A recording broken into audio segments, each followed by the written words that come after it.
Good morning, I'm Bakir Sanov and you are watching Anewz. Let's see the top stories shaping our world.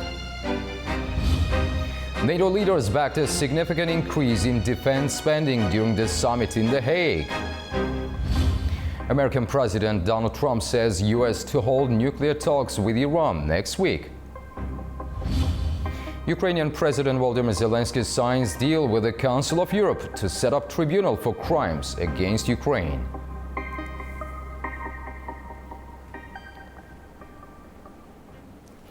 NATO leaders have agreed to significantly increase defense spending following strong demands from U.S. President Donald Trump. At a summit in The Hague, the alliance reaffirmed its commitment to collective defense under Article 5.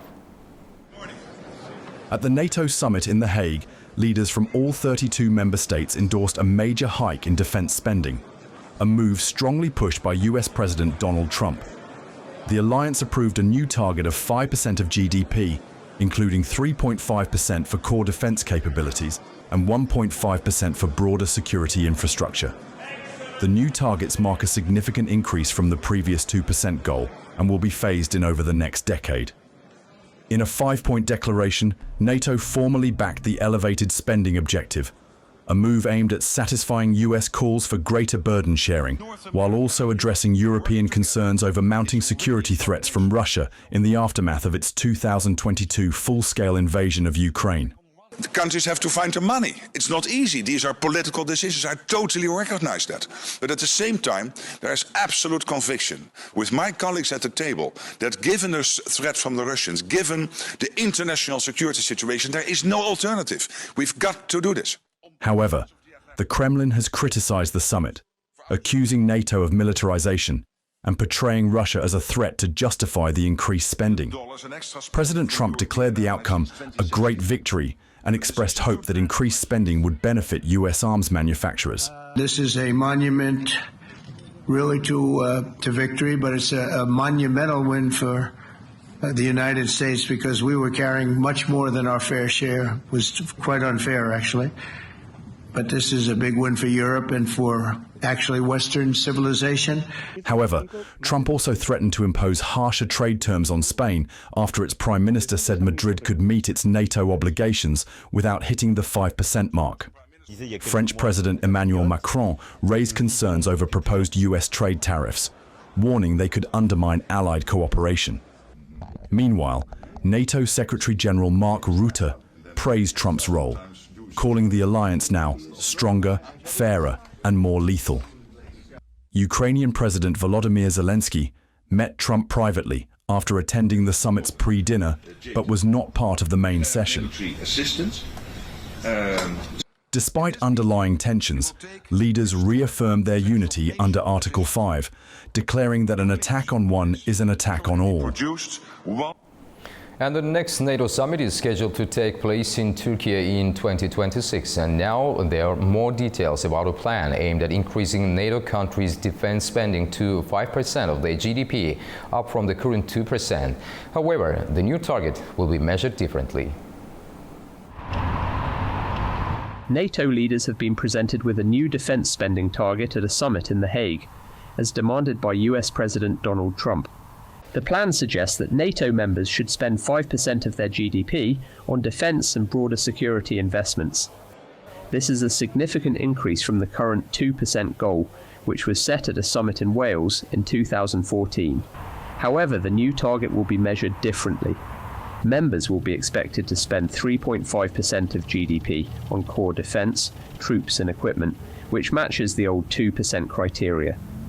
An additional 1.5% of GDP would go toward defence-related areas, such as adapting roads, bridges, and ports for military use, cybersecurity, and protecting energy pipelines.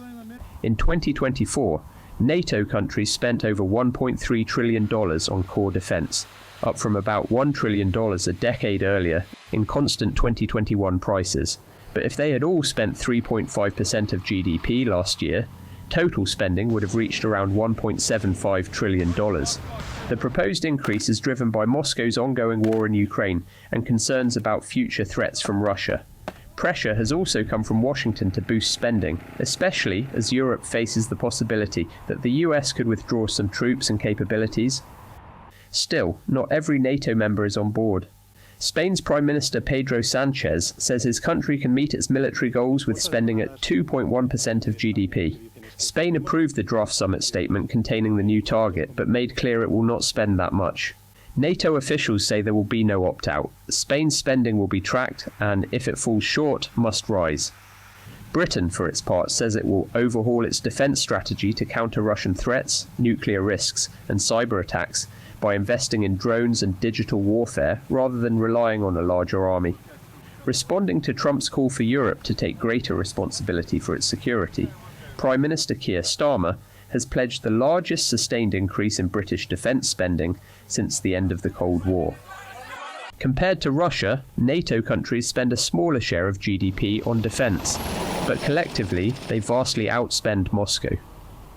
Russia raised its military spending by 38% in 2024, reaching about $149 billion, or 7.1% of its GDP, according to the Stockholm International Peace Research Institute. China, the world's second largest military spender, dedicated an estimated 1.7% of its GDP to defence last year. NATO members will be expected to meet the new target by 2035, though it could be reviewed and adjusted in 2029.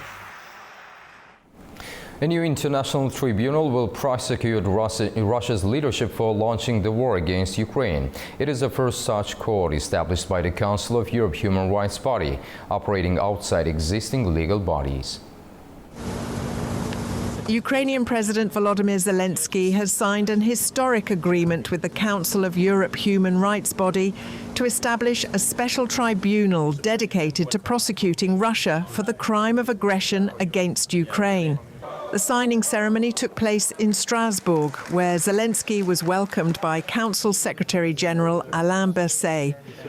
Officially backed by European foreign ministers in May, it will focus on senior Russian officials who orchestrated the 2022 full-scale invasion. The Ukrainian president said the move sends a powerful signal that aggressive wars will not go unpunished. This is really truly very important step. Today we are launching the process to create a tribunal for Russia's crime of aggression against Ukraine. Every war criminal must know there will be justice, and that includes Russia. And we are now boosting the legal work in a serious way. There is still a long way to go. Politically, we have already made big progress, and I'm grateful to the Committee of Ministers, to the Council of Europe, and to everyone showing leadership. Unlike the International Criminal Court, which lacks jurisdiction over crimes of aggression, this special court is designed to specifically target national leaders. This include acting or former presidents, prime ministers, and foreign ministers who bear the highest responsibility for initiating war. This marks the first time the Council of Europe is establishing such a tribunal, which will operate independently from the European Court of Human Rights. Ukraine and the Council of Europe are signing an agreement to establish the special tribunal for the crime of aggression. A tribunal to judge between victims and aggressors, between impunity and accountability. Because without accountability, there can be no lasting peace for Ukraine and Europe as a whole.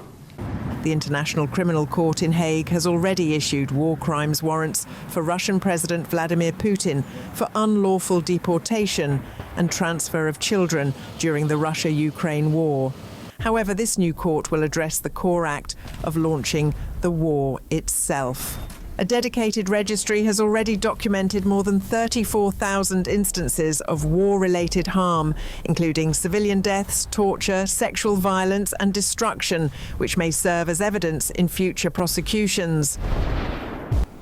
U.S. President Donald Trump stated on Wednesday that he is likely to seek a commitment from Iran to hold its nuclear program during next week's talks.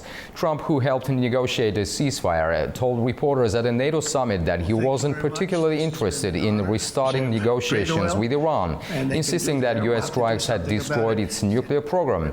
Iran hasn't acknowledged any talks taking place next week, though U.S. Middle East envoy Steve Witkoff has said there has been direct and indirect communication between the two countries. A sixth round of U.S.-Iran negotiations was scheduled for earlier this month in Oman, but was cancelled after Israel attacked Iran. President Donald Trump is doubling down on claims that U.S. strikes on Iran obliterated the country's nuclear facilities. That's despite a preliminary damage assessment from the president's own intelligence agency, which was leaked to the media, suggesting that the airstrikes did not destroy Iran's nuclear capabilities and may have only set the program back by a few months. Tony Waterman has more from Washington. These certainly aren't the headlines President Trump was hoping to make while at the NATO summit in the Netherlands. He was hoping to take a victory lap after those surprise airstrikes this past weekend. In his words, completely and totally obliterated Iran's key nuclear enrichment facilities. But he's instead been left defending those claims after this leaked U.S. intelligence report found that key components of Iran's nuclear program, like centrifuges and highly enriched uranium, are still largely intact, and that Iran's ability to build a nuclear weapon was likely set back by only a few months. The assessment also reportedly found that those bunker-busting bombs didn't cause as much damage as expected, something that Israeli intelligence has also concluded. When asked about this assessment by reporters, Trump tried to cast doubt on the U.S. intelligence, saying that it was inconclusive, that he believes it was total obliteration, and he insisted that Iran's nuclear program has been set back by decades. Trump's team, including the U.S. Defense Secretary, have claimed that this is all politically motivated, that the leaked report is meant to, in their words, demean President Trump and discredit the brave fighter pilots who conducted this mission. And it's important to remember that this is just a preliminary report by just one of the many branches of the U.S. intelligence apparatus, and it's mostly based on aerial satellite images. There aren't agents on the ground jumping into those holes left by the bombs to assess the internal damage at these facilities. So it's still very early in this damage assessment, and things could certainly change going forward. Tony Waterman for Anewz, Washington. French President Emmanuel Macron and the International Atomic Energy Agency Director Rafael Grossi met in Paris to discuss the status of Iran's nuclear program. The meeting focused primarily on the radiological risks following the airstrikes on Iran's nuclear facilities and how the IAEA can respond. Steps to prevent the proliferation of nuclear weapons were also discussed. Iran's parliament has voted to suspend cooperation with the UN's nuclear watchdog, accusing it of failing to condemn recent strikes on its nuclear sites. Our correspondent Turaj Shiralilo has more from Tehran. Just a day after the ceasefire, Iran's parliament on Wednesday voted for suspension of the Islamic Republic's ties with the International Atomic Energy Agency. Speaker Mohammad Baqir Ghalibaf said that cooperation with the UN watchdog will be suspended due to its failure in condemning the U.S.-Israeli attacks on Iran's civilian nuclear facilities, and that Iran will speed up its nuclear program for peaceful purposes. Tehran has also said that it will lodge a legal complaint against the IAEA Director General, Rafael Grossi, for his false reports about Iran's nuclear program, which were used as a pretext for the attacks. Iran's Foreign Minister Abbas Araghchi, in an interview with the London-based news outlet Al Arabi Al Jadid, said Tehran's approach to the Non-Proliferation Treaty may undergo a change, but he did not clarify in which direction. Prior to the attacks, Araghchi and the U.S. negotiator Steve Witkoff were due to talk over Iran's alternative proposal to the U.S. draft agreement suggesting enrichment by a consortium of regional countries. Since April, Tehran and Washington held 5 rounds of indirect talks for removal of the U.S. imposed sanctions. Their discussions were disrupted by Israel's attacks against Iran on the 13th of June. Despite of the U.S. involvement in the Iran-Israel war and its attacks on Iran's major nuclear sites, Witkoff told the Fox News that Tehran and Washington were already talking to each other. According to the U.S. envoy, the talks were promising, and Washington was hopeful for a long-term deal after the ceasefire. Turaj Shiralilu, reporting for Anewz TV, Tehran. In France, a strong thunderstorm and heavy rainfall in Paris caused flooding on roads and railway tracks during Wednesday evening, closing some metro stations. Officials say at least 2 people were killed. Strong gust winds and hail, being described as the size of tangerines, damaged cars and buildings. Trees were uprooted and the temperature also dropped quickly by about 11.4 Celsius in just 20 minutes. The extreme bad weather came after a heat wave with temperatures of more than 40 degrees in some areas of the country.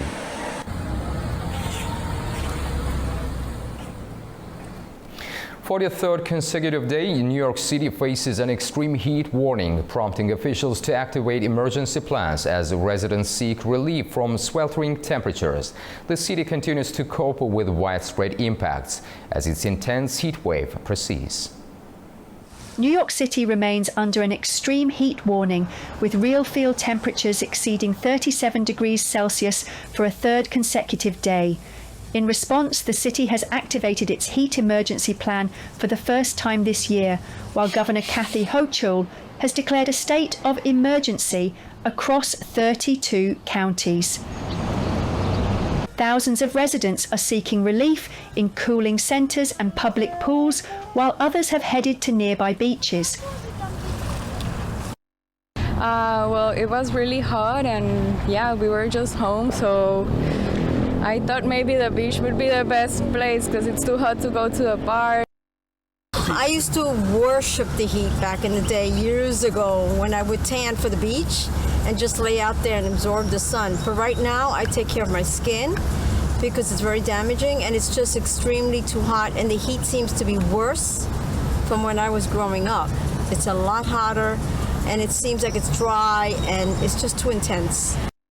The heat wave has already caused disruptions, with more than 6,000 customers in Queens left without power on Monday. Prolonged and extreme heat events such as this are becoming more frequent, widely attributed to the ongoing effects of climate change. However, rain and cooler weather are expected in New York City on Thursday. A Nepal-based company is looking to tackle Mount Everest's litter problem by using drones to transport the rubbish. It's estimated to have around 50 metric tons of waste on the mountain, including old tents, oxygen bottles and ropes, which are all frozen. A Nepalese drone technology company is using unmanned aerial vehicles on Mount Everest to transport vital mountaineering equipment up dangerous crevasses and then carry trash back down the mountain. Everest, the world's highest peak and one of its most remote places, is plagued by garbage. Camps across the mountain are strewn with torn tents, food wrappers, empty oxygen bottles, and even human waste, earning Everest the unfortunate nickname, the world's highest garbage dump. Nepal-based airlift technology is tackling this issue by using drones to deliver supplies and haul waste off the mountain. And me and my partner was thinking, why not we clean Mount Everest? Exactly, the things made up, and the main intention, of course, was bringing the garbage, because tons of garbage are in Mount Everest, which means was our main motive to have a drone delivery in Mount Everest. After successful trials last year, Airlift Technology estimates it has removed over 1,000 kilograms of trash between March and May. Working with Chinese drone manufacturer DJI, Airlift Technology uses the DJI Flycart 30, which can carry up to 15 kilograms of cargo. The drones fly supplies like oxygen bottles, ladders and ropes from Everest Base Camp at an altitude of 5,364 metres up to Camp 1 at 6,065 metres in just 3 minutes under ideal weather. This trip normally takes guides up to 7 hours across the dangerous Khumbu icefall. So right now I'm at Everest Base Camp, and right now we are at the point on the peak middle of base camp. So this section over here you can see, this is called Khumbu Icefall, which is one of the world's most dangerous sections to climb to summit Mount Everest. And it's like almost 50, 100, 200 beneath down clavers where most of the people falls down. So this time they go empty-handed. So from drone, we supply those ladders, ropes, and all the needed equipments under the coordinates where they are. In September last year, Airlift Technology reached an agreement with the local government and the Sagarmatha Pollution Control Committee to begin drone operations. While other clean-up efforts continue, Airlift Technology hopes its drone program will add a new tool to the ongoing fight to remove decades' worth of trash from Everest. Some estimates put the total amount of garbage left on the mountain at around 50 tons.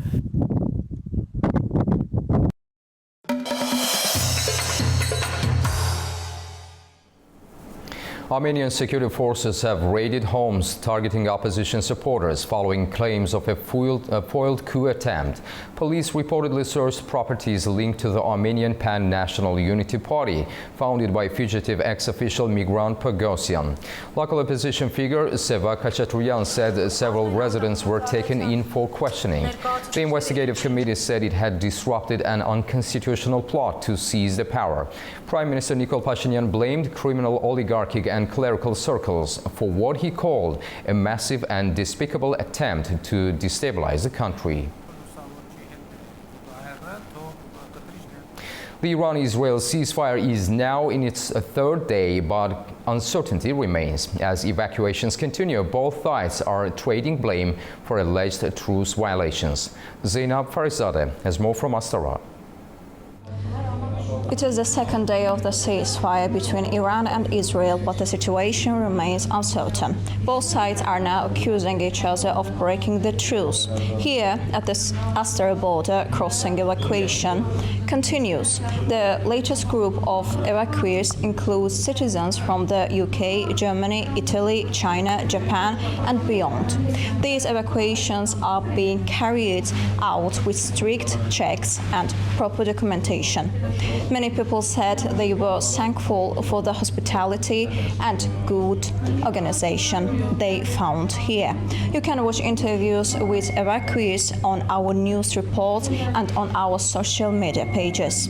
The ceasefire is officially in place, but people are still living, and the region is watching closely what happens next. In what is being described as a historic milestone, Uzbekistan's president has made his first official visit to Mongolia.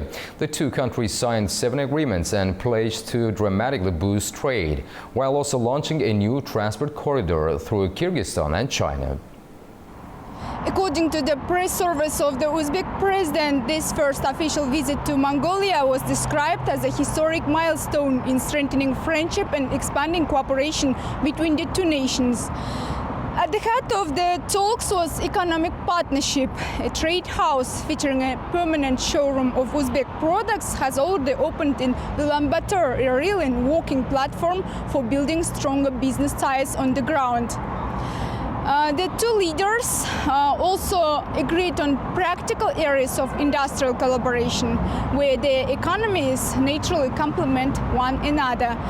These include joint projects in mining and mineral processing, agriculture and livestock development. In total, 7 agreements were signed. The presidents also agreed to increase bilateral trade by up to 20 times. In 2024, trade to Nova reached $20.4 million. Another key decision was launching direct flights between Tashkent and Ulaanbaatar this fall. And as landlocked countries, Uzbekistan and Mongolia share a common interest in building reliable trade corridors. The two sides agreed to develop these routes jointly with the support of expert teams. And ahead of the visit, Uzbekistan launched a brand new international transport corridor to Mongolia through Kyrgyzstan and China. The first delivery made it to its destination in just 8 days after a 45-kilometer journey by road.